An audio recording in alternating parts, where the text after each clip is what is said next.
Algumas organizações aqui em Açailândia já têm dado exemplo de que é possível, né, fazer a reciclagem do lixo. A gente precisa potencializar essas experiências no sentido de fazer um aterro sanitário em Açailândia que dê para aproveitar o gás metano. Já existem experiências no Brasil, né, a exemplo de Niterói, no Rio, em que várias famílias hoje têm o gás metano em suas residências a custo zero, e isso produzido pelo lixão, né? Então, nós pretendemos também, dentro desse aterro sanitário, estar fazendo a chamada coleta seletiva, né? E também fazer um amplo trabalho com as famílias açailandenses no sentido de fazer todo esse processo da seleção. Também, em relação à questão do trabalho no aterro sanitário, né, relativo ao lixão, também tem condições também de a gente estar gerando o adubo orgânico, né?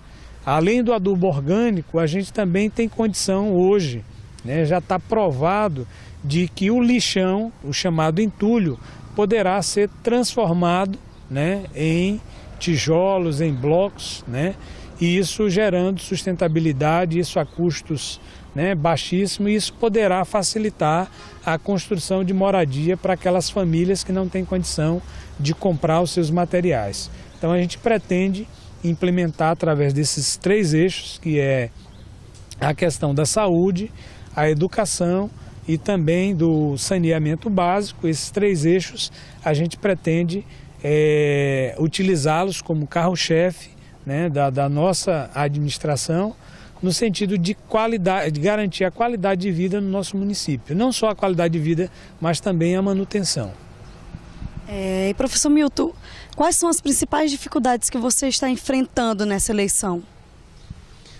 Primeiro, nós estamos fazendo uma campanha a custos baixíssimos, né?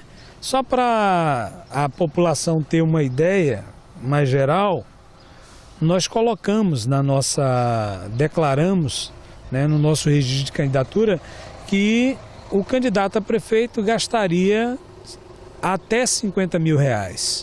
Mas a gente avalia que a nossa candidatura hoje custará em torno de uns R$15 mil, né? Então é um gasto considerável, um gasto mínimo, né? Então, com esse gasto, a gente está pretendendo chegar até a população, não poluir a cidade com santinhos, com outros materiais. Esse a gente pretende utilizar o material básico, né?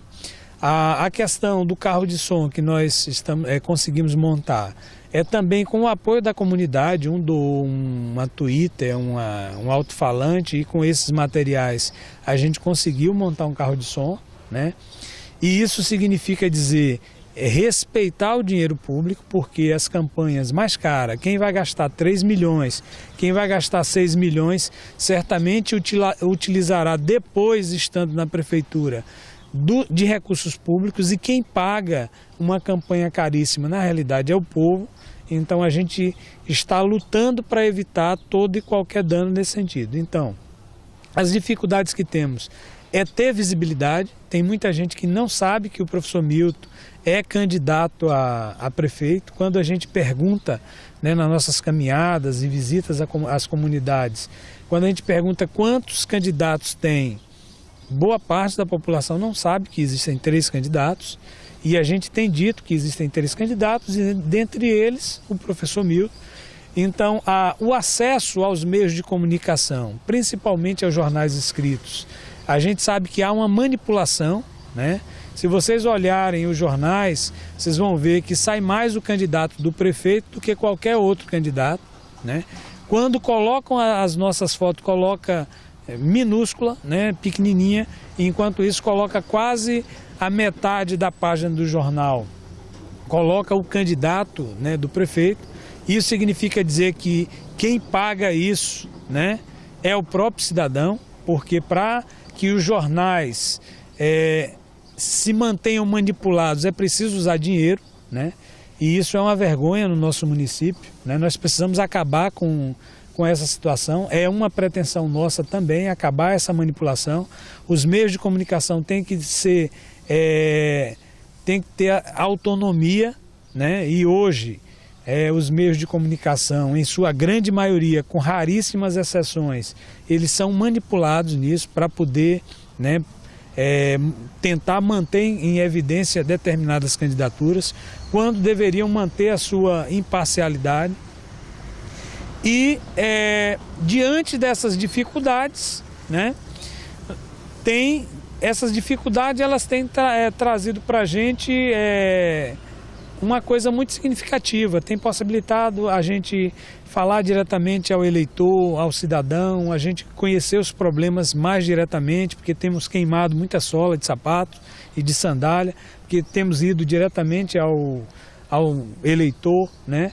Isso tem possibilitado a gente conhecer melhor os problemas da nossa cidade, significa dizer que conhecer melhor os problemas, isso também nos atinge, nos aumenta a responsabilidade e, enfim, essas dificuldades, elas na realidade, se por um lado são dificuldades, por outro, né, traz esse benefício, né, do contato direto com o cidadão e com os problemas da nossa cidade.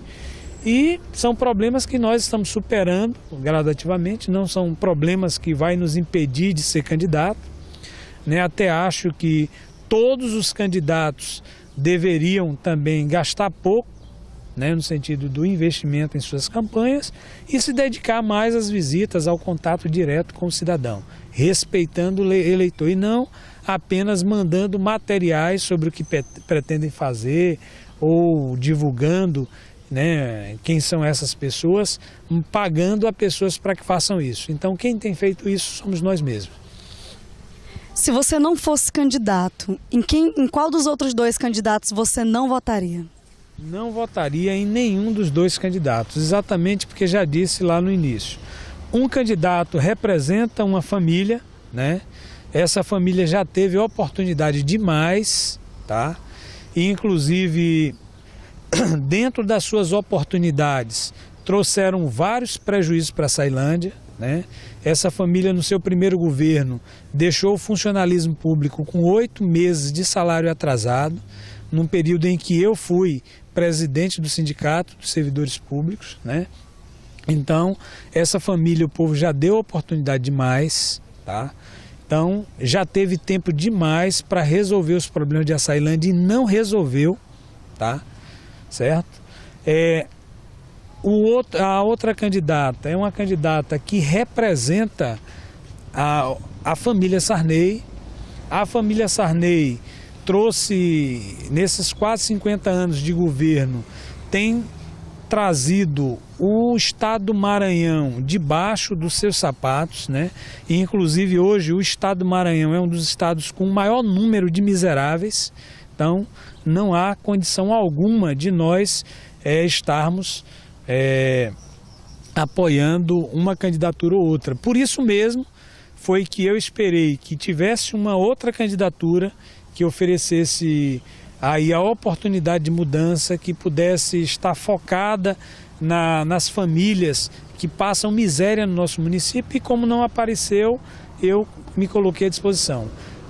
Por essa razão, né, desses dois grupos estarem representando a quem eu já disse, né, eu entendo que é preciso um caminho novo, né, um caminho que possibilite uma mudança.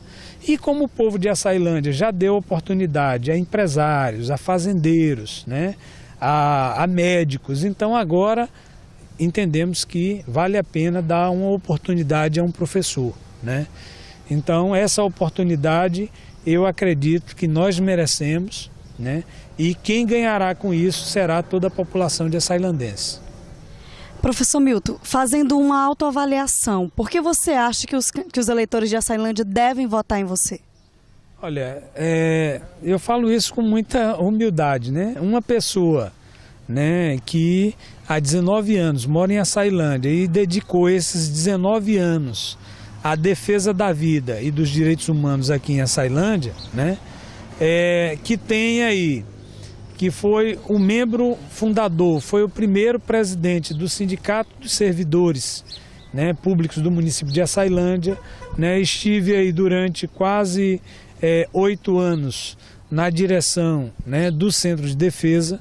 Na minha vida foram 11 anos dentro do Centro de Defesa aí como trabalho voluntário e também como um militante ali na coordenação geral do Centro de Defesa, né? Estive também como um dos diretores da ARC FM, né, a Rádio Comunitária de Açailândia, tentando fazer aí, contribuir para uma mudança na comunicação de Açailândia. Tivemos contribuições aqui, criamos aqui em Açailândia o Centro de Cultura Engenheiro Bernardo Sayão, né, que desse Centro de Cultura nos possibilitou chegar à Academia Açailandense de Letras. Então tivemos contribuição lá. Praticamente quase todos os conselhos que existem em Açailândia, e eu posso citar alguns aqui, né, o Conselho Municipal da Criança e Adolescente, o Conselho de Combate às Drogas, inclusive, né, surgido recentemente, o Conselho de Mulheres, o Conselho do Meio Ambiente, quase todos esses conselhos têm a nossa contribuição.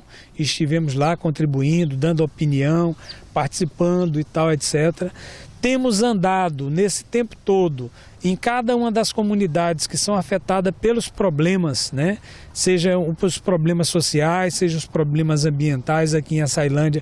Nós estamos aí diretamente ligados a esses problemas, defendendo, né, a população açailandense, principalmente as populações empobrecidas. Então, além disso, tem um currículo, né?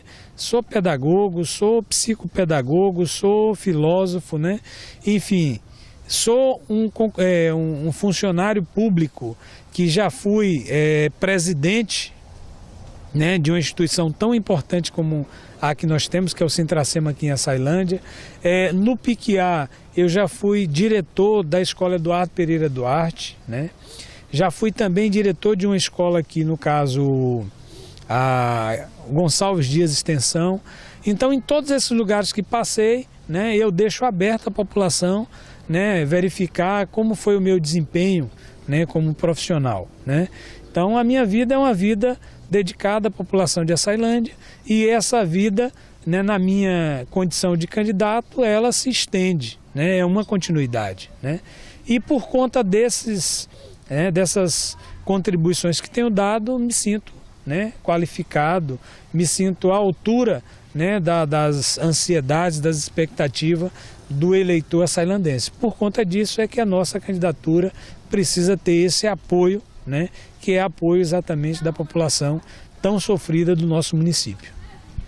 Tem alguma pergunta que eu não fiz que você gostaria de ter respondido? Assim, no conjunto das perguntas, eu avalio que o portal, né, Maranhão em Foco está de parabéns, né, por ter escolhido a pessoa da Simone, que conheço, que inclusive militamos junto aí nos movimentos sociais e tem grandes contribuições, né? Toda a equipe Portal Maranhão em Foco está de parabéns, inclusive pela própria iniciativa, por possibilitar através desse veículo de comunicação, de maneira imparcial, né, com que os candidatos, cada um dos candidatos, pudessem expor as suas propostas, pudesse se dirigir até o eleitor açailandense e, com isso, possibilitar uma avaliação mais qualificada dos candidatos para decidir, né, isso no dia 7 de outubro, quem será, né, o seu representante legal na Prefeitura de Açailândia. Então, assim, o Portal Maranhão em Foco está de parabéns e toda a equipe pelo trabalho prestado, e as perguntas contemplam de maneira geral, né, acho que as expectativas que os eleitores têm no sentido de entender o que cada candidato está oferecendo dentro das suas propostas de governo.